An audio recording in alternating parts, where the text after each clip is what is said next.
Dave Hart. I hope I can call you Dave Hart.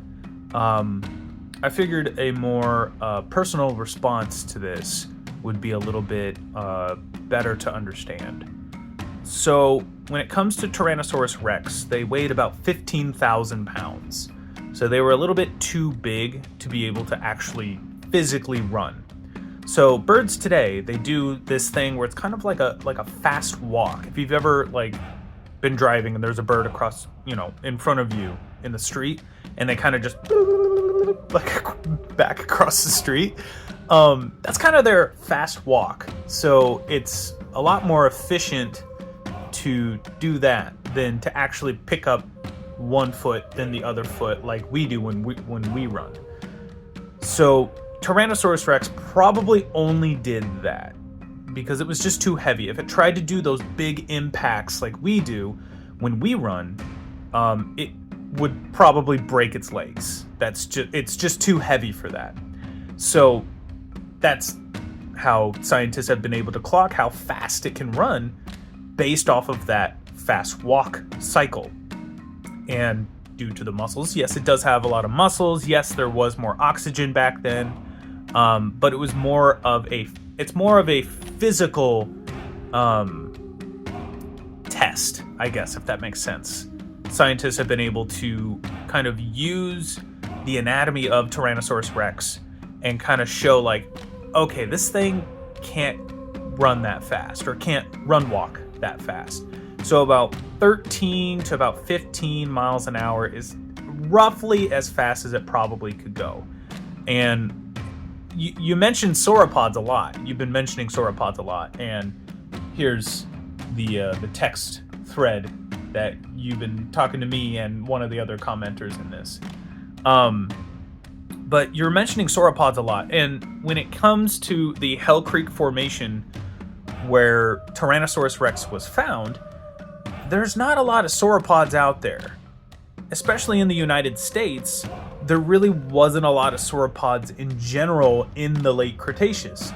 And if we are going back that far and thinking about the different kinds of sauropods that probably showed up with Tyrannosaurus Rex, Alamosaurus is kind of where we're going to get at. And even then, a T-Rex isn't going to go after a dinosaur like that. They're too big. They're way too big, and it's too risky for a predator to be able to go after something that big that could just stomp it. You know what I mean? So when it comes to T-Rex, if it were to eat a Alamosaurus, it would be something similar to what happened in Prehistoric Planet Season 2, where there was a dead one, and the T-Rex was just walking by, and you know what? Might as well not pass up on a good meal, right? So let's go after the Alamosaurus, get some food, and then we'll be on our merry way. But I don't believe there were any Tyrannosaurs actually going after sauropods like that. There was a scene in Prehistoric Planet Season 2 where Tarbosaurus out in Mongolia, they were, trying to strategically kill one of these sauropods. So there may have been something like that where two Tyrannosaurs, tried to get one young sauropod or maybe an older sauropod to try and injure itself or to try and scare it off to where it gets hurt or whatever.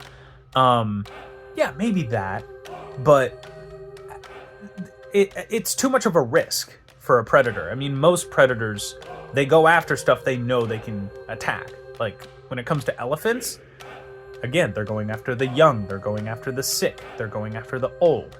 They're not going to go for a fully adult elephant because it's too risky. They're too agile. Well, the elephant would be too strong, too mentally there, it would defend itself really well.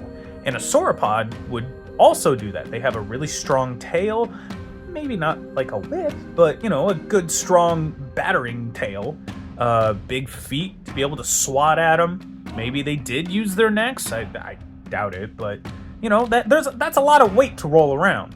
T-Rex is heavy with again that 15,000 pounds, but still it's a predator. It's not going to try and go out of its way to get itself hurt because then there's no doctors, there's no band-aids, you know, there's no mothers to go make it better, you know. So it would hurt itself and then die. Look up the documentary of Big Al, The Ballad of Big Al. Walking with Dinosaurs came out first, and then The Ballad of Big Al came out, and it's all about this fossil specimen that paleontologists found that has all of these different kinds of like injuries and stuff like that, and one really big one is on the foot, on the middle toe, and that eventually killed him. And a predator doesn't want to get itself into trouble, especially a full-grown one.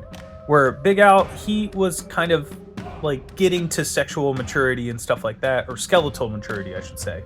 But he didn't quite make it because he was obviously being a little too risky and he was hurting himself. And I think that documentary depicts a predator doing something that it knows it can do as a predator, but because it's young and it's you know, taking a risk, it inevitably hurt itself enough to fail, and it died. So when it comes to Tyrannosaurus Rex, let's go over what we just talked about. So Tyrannosaurus Rex was about 15,000 pounds and could get up to about 40 some feet long. That is a big animal.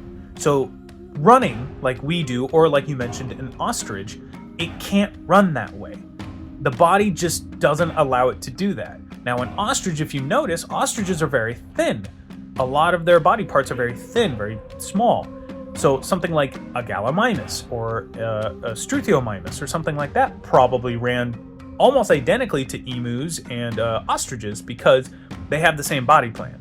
Whereas a Tyrannosaurus Rex, it doesn't. It's too heavy. So it would do maybe like a fast walk. So then every single time it steps, it's still got support.